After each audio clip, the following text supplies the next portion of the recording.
Washington, AP. Don't lose sleep over headlines linking melatonin to heart failure. That's the message after some scary-sounding reports about a preliminary study involving the sleep-related supplement.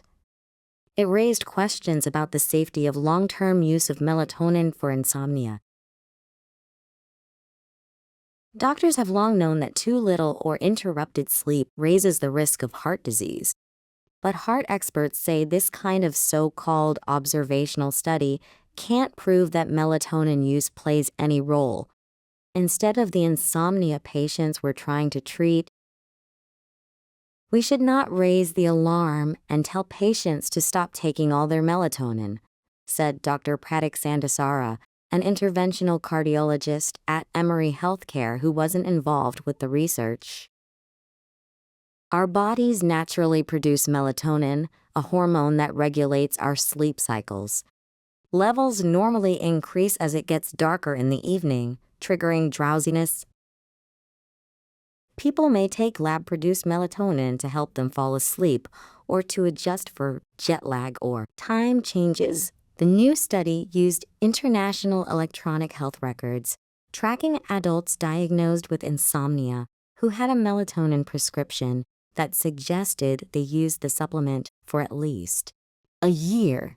Over 5 years, 4.6% of the chronic melatonin users developed heart failure compared to 2.7% of insomnia patients whose charts showed no melatonin use, the researchers found. The study is being presented at an American Heart Association meeting, but hasn't undergone peer review. But only certain countries require a melatonin prescription.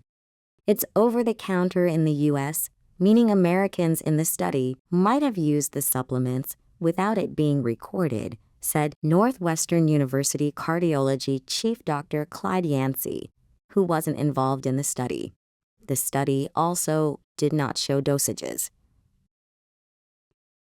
Also, U.S. supplements don't require government approval, meaning brands can vary in their ingredients. The researchers from SUNY Downstate Health Sciences University characterized the findings as a call for more research. Meanwhile, patients wondering about melatonin should talk it over with their doctors, said Emory's Sandasara.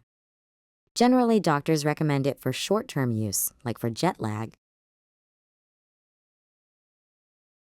Yancey noted that while the study doesn't prove there's a danger from long-term melatonin use, there's also no evidence that people should use melatonin indefinitely. And one key to better shut-eye is to practice better sleep hygiene, like making sure your room is dark.